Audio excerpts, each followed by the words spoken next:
Hello, everyone. Welcome back to another episode of the Cedarville Stories Podcast. I'm Mark Weinstein, and today in the program, I am talking with a pair of graduate students who are enrolled in Cedarville's Master of Athletic Training program. Both of the students are from Maine, but it's not what you're thinking. Lauren Barnes from Maine, New York, is in her second year in the MAT program. She is joined today by Jacob Bonville, who's also in his second year in the program, and Jacob is from Presque Isle, Maine. How about that?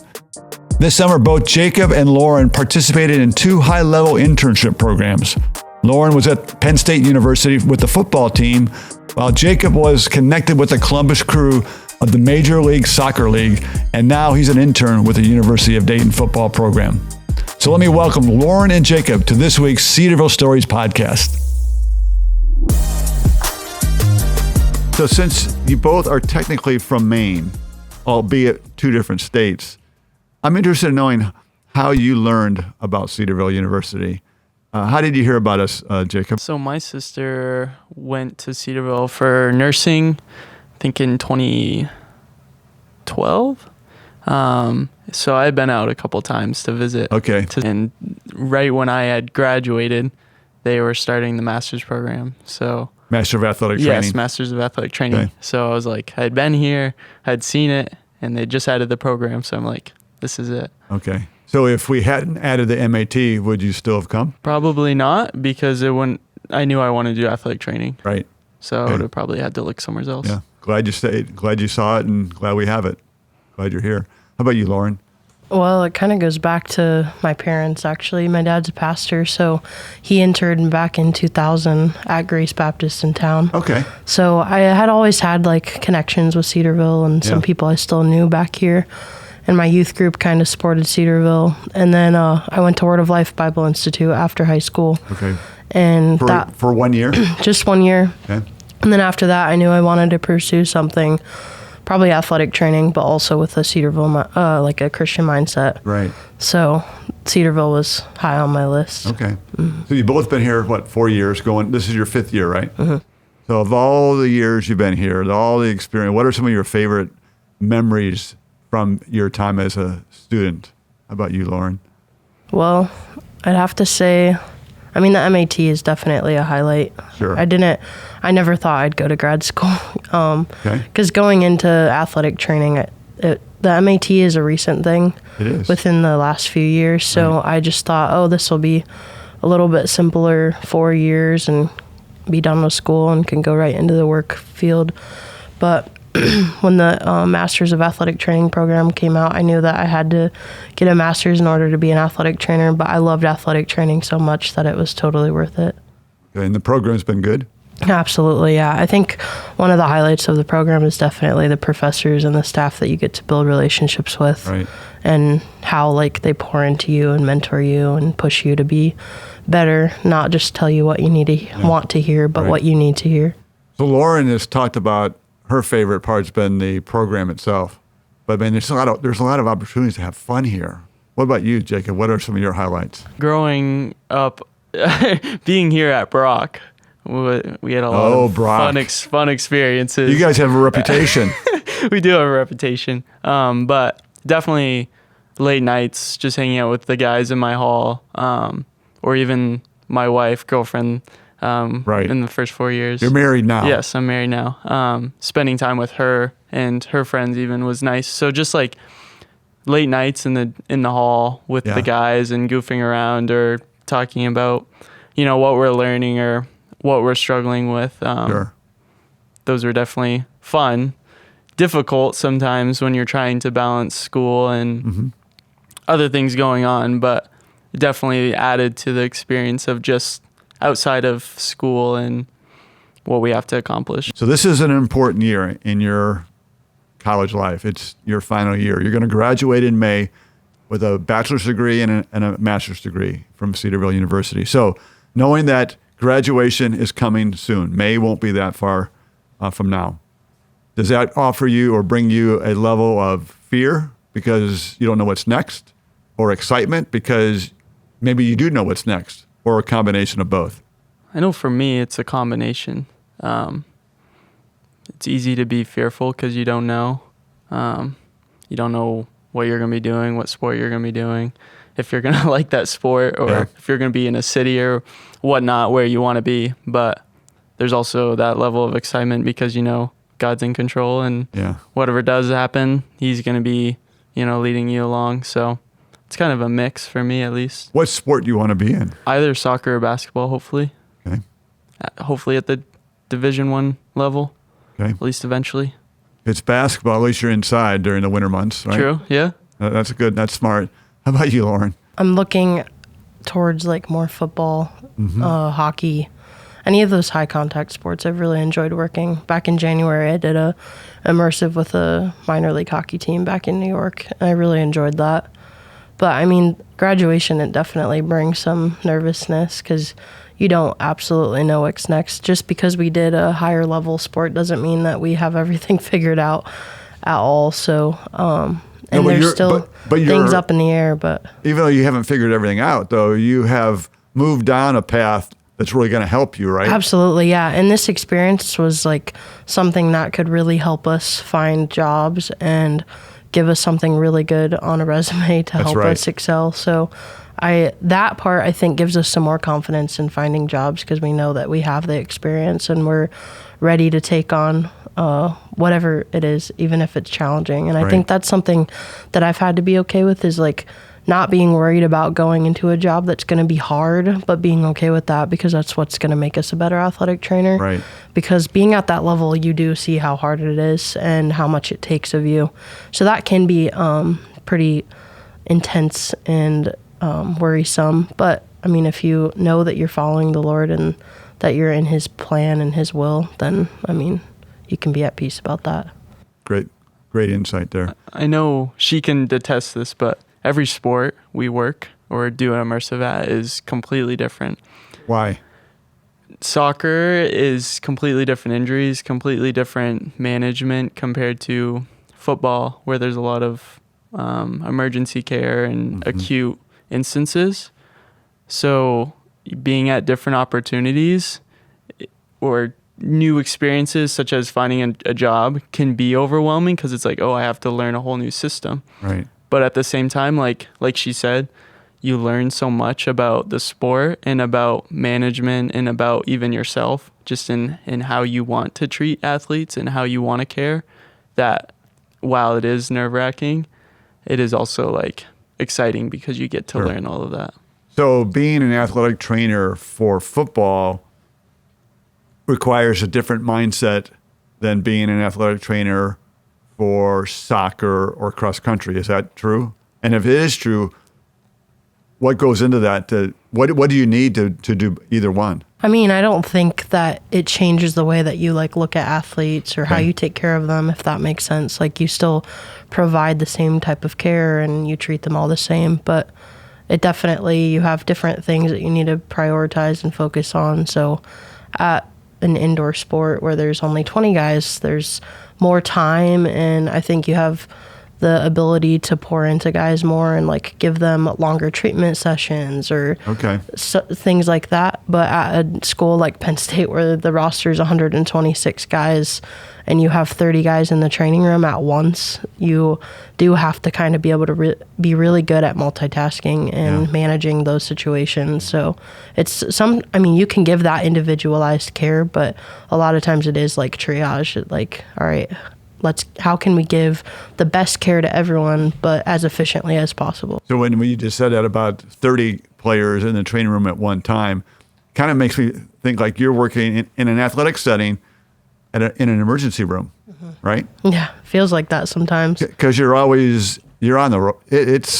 You're moving fast. Right, and there isn't time to just kind of, there's time to sit down and relax a little bit, but you do have to use those moments to be thinking about what's going to come next or how can I be best prepared for any situation that can happen. That's what a lot of athletic training is about, is how can I prepare ahead of time for worst case scenarios. Yeah. So when did you guys get interested in athletics and then specifically athletic training? So I grew up playing soccer and basketball. So I've always been around sports, and all my siblings played. My dad played. Even my mom played tennis. Okay, that's a sport. But I really started to get into athletic training because I tore my ACL my junior summer into my senior year, and I had spent a lot of time that summer preparing for soccer season, and I tore it the day before tryouts. Oh, no. So I didn't have an athletic trainer there, and went through the whole 9 months at a PT clinic. And then a week later, after I got cleared, I tore it again. So I had been kind of around the PT clinic, and it was cool to be around them, but I was like, why didn't I have an athletic trainer there? Or like, what's the point of having an athletic trainer?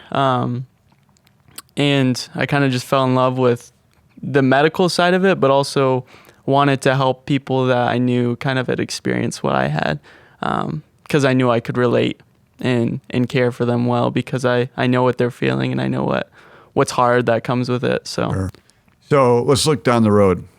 Okay, it's the second weekend of May. 1 week earlier, you've received your degrees from Cedarville University. Do you have any job set up, any career set up at this point, or is that something you're still going to pursue this semester? I mean, no, I don't have anything set up right now. I have a lot of connections back home, and a lot of that is a thanks to Cedarville and the clinical placements that they've set us up with. So people do, like, if you keep in touch with them, it's really important to do that. It is. Even my high school athletic trainer, I've kept in touch with her every year and I've used her as a reference. And I just saw her at a bridal shower a couple weeks ago, and she was like, all right, let me know when you graduate. And she works for a pretty big hospital system up in New York. So, I mean, you can make connections as long as you are intentional and stay in touch with people.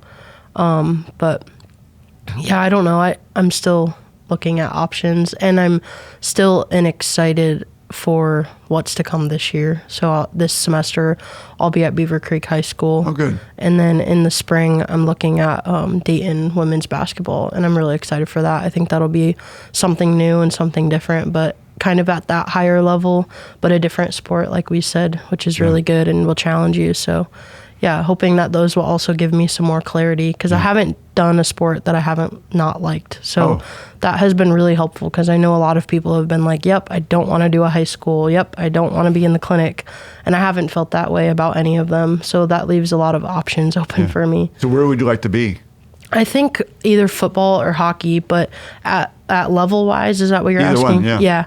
I think the first few years after graduation, I want to go as high as I can, just because I'm available right now. I'm not tied down to anything, and I would rather like push myself into an uncomfortable and challenging situation now than regret not ever trying. So Jacob, I know you're also, in addition to the internship with the Columbus Crew, right now you're also working with the University of Dayton football team. So with those experiences, do you have anything that you're working on toward in getting a career started after graduation, or is that something down the road? Yeah, like Lauren said, so much of athletic training is networking. Yeah. And getting jobs is a lot of who do you know? Sure is. So right now, just at any rotation I'm at, I'm trying to network and put my name out there and get to know people, so that if that opportunity comes down the road, and even if it's a sport that I never thought I'd want to work, I can say, oh, I know this person or I know that person. So currently I haven't figured out, where I'm going to be. I've kind of just been trying to figure out what I want to do and at what level I want to do. And then kind of once we get closer to graduation, then starting to send out resumes. Any idea what level you want to work at? I want to work eventually D1 soccer or basketball. I like both those sports and have done rotations with both those sports, and I feel like I could relate to those sports the most. So that's a dream anyways. You guys are much wiser than your years. You understand the value of networking and staying in contact. And I can attest, for me personally and professionally, it's really helped me a lot. If I look at my contact list in my phone, I can bring back contacts decades back, and I still go to those people every once in a while. So rely on the people that you meet and keep their data nearby because it'll be valuable to you. You talked about being put in uncomfortable situations because it's in those situations you may learn more than. Really, that's a parallel to the Christian faith, because how many times do you grow spiritually when things are great? I tend to think the growing often comes in those difficult times. Have you experienced that? Oh, yeah. I could speak towards that, going back to when I tore my ACL. Yeah. I grew up in a Christian home, and my dad was a pastor, and my mom taught at a Christian school, so I've always been around the church, and it was really easy to think, oh, I'm around it all the time, so certainly I know all the answers, and certainly I'm saved. But tearing my ACL was like the first time I ever had anything actually go wrong in my life. Yeah. And it was like my first time where I actually had to depend on God. And in the moment when it first happened, I'm like, how can God let this happen? How can it be that a good God can let this happen to someone that hasn't done anything wrong per se? Yeah. And even that is just pride and Sure. arrogance Yeah, to 'cause we're all think sinners. that because I'm around church and because I know this stuff, then I'm good. And that's just so arrogant. But God in that was so good and teaching me, how to depend on him even when stuff isn't good, and even brought me to the decision of athletic training. And thinking about that now is just so amazing, and seeing how God used that, as horrible as it felt in the moment, to bring me closer to him and bring me to something that I'm going to love. Yeah. So I think of the verse that God works all things together for good to those who love Christ, according to his purpose. But that doesn't mean good means you're going to get everything you want, or it's going to be the way you want it. You didn't get what you wanted. You didn't want any ACL tears. You had 2 of them. But through that experience, you're saying that God kind of redirected your thoughts and redirected your paths into, now you're moving in the area of athletic training, right? Yeah, and again, like, if I didn't have that happen twice, then how would I really understand what an athlete's feeling when they're out? Good point. Like, I would have no clue. I would just have to assume, oh, this is how you feel. But having that, I can understand, okay, this might be why they're thinking this. And, it's so much more than just care of like injuries and what's going on in the field. It's also care for them mentally and spiritually, and being able to share, my testimony and what I feel, because I know what they feel, helps me relate to them more and ultimately give better care. So you were treated as a professional from day one, not as a student. So they had high expectations for you. Oh, even then, yeah. And right? that's intimidating too, because you're like, oh, okay, I actually have to do this job and do it the right way because they want me to try to act like them. So yeah. What about the opportunity to be a witness for Christ? How did you take advantage of that? In a level like that, it is really hard because you have to be careful about how much you're even talking. like you want to be make sure that you're reserved, but also know when the right time is to talk and how to be professional, right? So I think there wasn't times that I was like, hey, I'm a Christian, right.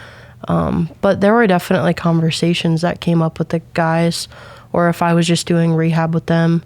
I think it's not even just like being blunt and talking about my faith, but just how was our character throughout the time that we were there, because we were there for like 3.5, at least I was there for 3.5 months. And I know Jake was close to that too. So that's a long time for somebody to get to know who you are. Right. So you can absolutely show that through your character, and even just the language that you use is a really big one at that level. So I was really careful about that and just how I presented myself. But also, conversations did come up with guys about Christianity, but I guess more of just like God, and a lot of the guys would talk about it a little bit, which I was surprised about. Yeah. They have a chaplain that's full-time, and he comes around and they do Bible studies. So I was surprised that was a big priority there. That's good. Which was really cool. Yeah. And then I got to know the PT there as well, and he ended up going to the church that I was at the whole time that I was there. So that was a really good reference, and somebody that I could ask questions to, and who kind of understood that side of things, and a really big encouragement for me. During your 3.5 months there in Happy Valley, did you have some interaction with the coaches, head coach James Franklin, or the players in a unique way? Oh yeah, I was with them every day. So I think a lot of times people are like, oh yeah, you were there, but you weren't like in the middle of it. But no, I mean, I was around Coach all day, and I saw him all the time. What's he like? He's a great guy. I really enjoyed being around him. But at that level, I mean, if you're a head coach, you do have to have some intensity and be a good leader, and he definitely did show that. And I was really impressed at how he presented himself. Even during a game, he's so focused, and he is really thinking about, okay, how can I help these players better? And even during practice, he was always taking notes on what he could tell them after practice of what they could do better. But I did have a funny story with him. One day I asked him if he wanted some water, and he yelled out to some of the other girls oh, you guys don't care about me. I'm going to be dehydrated. I could die of dehydration over here, but Lauren, she takes good care of me. That's so that great. was kind of a running joke for a little bit. Oh, that's fun. It's good that he could show a little humanity and personality in not just always being intense, I mean, right? I think that is something at that level, these guys are just normal guys. They are. And they're taking just as many classes as we are. So, and I don't know how they do it because they have a lot on their plates, but it's pretty impressive. So, Jake, let's bring you back in the conversation. So the Columbus Crew has had a great season. It's still ongoing right now in the playoffs, right? Not yet. Not yet. When's Not yet. the playoffs begin? A month? Okay, so in a month. But they're doing well. Yeah, They're doing real well. What was your role in helping the players succeed on the field? Yeah, so it's kind of different than Lauren. You have a lot of staff and a lot of people that even just their job is waters. At the first team level, there's 3 ATs. What does the first team level mean? Sorry, there's the academy level, which is young athletes. They have under 18, under 16, whatever. I can't remember all the ages, but so that's the academy level. And then they have a second team level, which is professional contract, but not at the MLS level. Okay. So it's kind of like USL. So like the G League of the basketball of NBA. Or the minor leagues of baseball. Yeah, correct. Okay. And then the first team would be the first team for the MLS Columbus Crew team. Okay. So with that, we had 3 ATs plus me, and I was the only student with them. So depending on what level I was working with, because I worked with the academy and the second team and first team, it changed what my roles were. With the second team is super hands-on, kind of like Lauren, my job was to be the athletic trainer. At the first team, it's a little bit scaled back, especially when I first got there, because I have to gain the trust of the athletic trainers and the athletes, which is a big job when you're treating, people that are paid X amount of dollars and are starters on the professional team, which made sense. So kind of when I first got there, my role was just waters, which was, I guess, my role the entire time, and observing and just learning what they did and how they did it and how they interacted, and then researching by myself. But after about a month, when I had kind of put my foot in the door and really gotten to know the guys and the athletic trainers, it turned more into just being an athletic trainer with them and being professional and supplying care. So really when I got there, it was just waters, and then that was my morning, and then they would have treatment and activation and then go out for training and then come back in after for more treatment. So really spent a lot of time with the guys in the morning, getting to know them and supplying care, and then even after training, doing the same thing. You said an important thing about the importance of gaining trust. So if both of you are all athletic trainers need to gain trust with the athletes and the coaches for sure. So how do you go about gaining that trust? Whether you at Penn State, you at the Crew, how did you guys go about in your internships to gain that trust in yourself from those people? I mean, I think a lot of it has to do with how you're presenting yourself. So either following dress code and being professional, showing up early. So our preceptor had a rule that you had to show up 15 minutes early every day from the start time so that we were ready. Because if treatment started at 7, you shouldn't show up at 7. You need to be there by 6:45. You need to set up. Yeah, you have to get ready. There's towels to fold. There's water to get ready. So that didn't really mean, okay, let's get there at 7. But And I think it happened as time would go on too. Like I said, you're always in a job interview. So on the days that you're tired and you're exhausted and you're stressed out, there were a lot of days I did 15-hour days. And so I'd leave at 9 p.m. and I'd have to be back by 5:45. And that's really easy to get really exhausted and just be like, oh, I don't want to be here today. But it's in those moments where you can really show them, okay, no, I'm here to do the job, and I want to show them that I can do a good job, even under these stressors and the intensity of it all. But did you have long days like that? Yeah, especially during Leagues Cup, which was basically a game every 3 days. So they had a game on a Tuesday or Wednesday, and then a game on a Friday or Saturday. So we went, I think, 18 or 19 days straight. And going right off of what you said, like being there and asking questions, not only just to athletic trainers to learn more about them or learn more about why they're doing what they're doing, but also learning more about the players and asking them questions, that gains trust. Getting to know them. And everyone wants to talk about themselves, right? Yeah. And being yourself and letting them know you and who you are shows a lot. Yeah, it does. And I think going back to sharing faith and whatnot, but the Blue Jackets had 2 hockey players that died, a hockey player and his brother die. Right. And that affected the city of Columbus, and a lot of the players, read about that and were like, oh, did you hear? And that led to some cool conversations just about, what do you think happens after death? And a lot of players, might have said, oh, I think you go to heaven if you're a good person or whatnot. But again, asking questions and being there and being present, whether it's before you're supposed to be or after when you're supposed to be, gives the chance for you to earn that trust. And you took that opportunity. I'm sure you didn't push your faith on the players, but when you had those opportunities, you could willingly share, right? Yeah. So did you work with all levels of the Columbus Crew, including the professional top team? Yeah, so my first priority was to be with the first team. So I was with them unless they were traveling.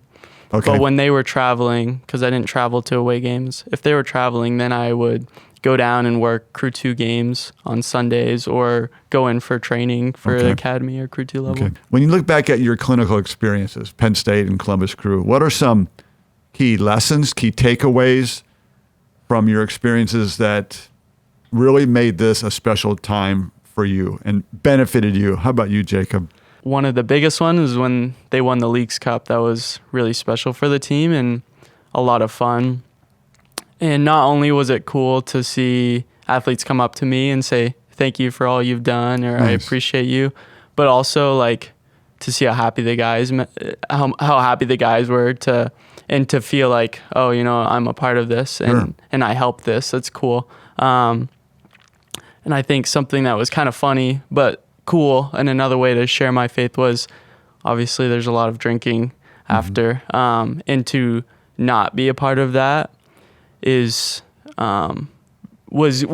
important for me, not only because it was right in my eyes being under Cedarville's covenant and what I agreed to do, but also to show the guys, who I am and what I stand for, and that's not going to change no matter if I get asked if I want to shotgun a beer or whatnot. So being who I am and sticking to that under whatever the situation was good for me to see and do, and not just think, oh yeah, when that happens, I'll do it for sure, and then not actually follow through. So I think of that, and I also think of my last day of training. I used to always also bring waters to the coaches, and it was very hot. And I brought one of the waters to the assistant coach, and he said, oh my goodness, it looks like there's something in it. So in my innocence, I looked at the water bottle.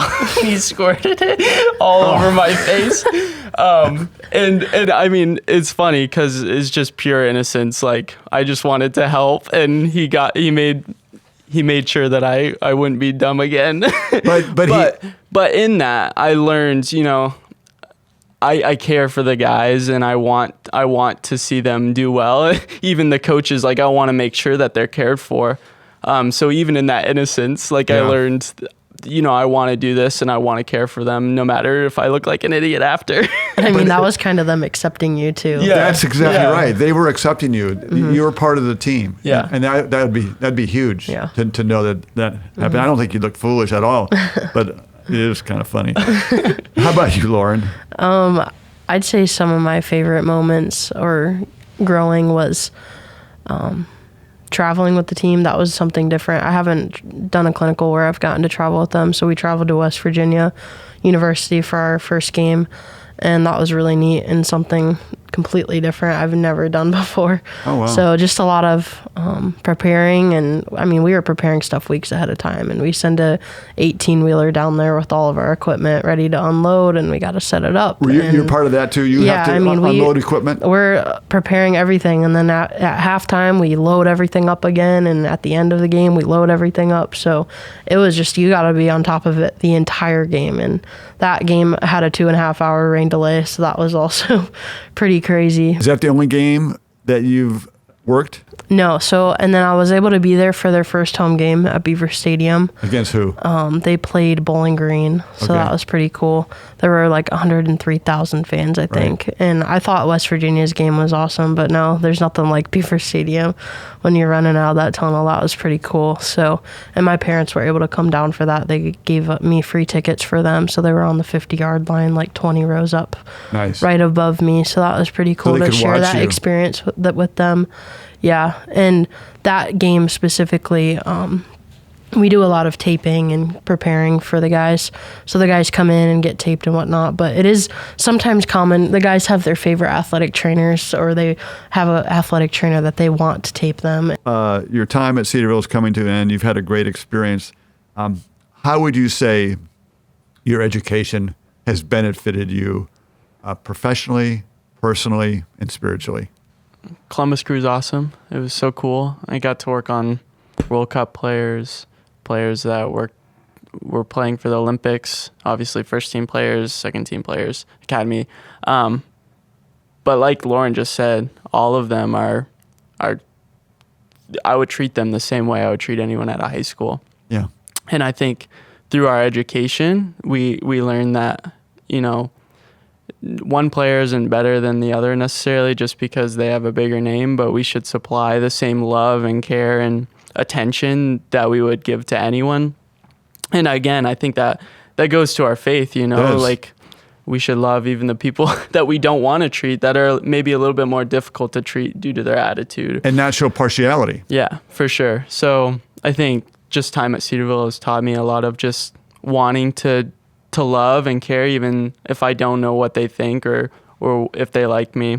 Yeah. And just putting myself out there to try to love and care well, even if I'm not going to do it correctly. I'm still going to learn and try to be better and try to glorify God through it. Great. How about you, Lauren?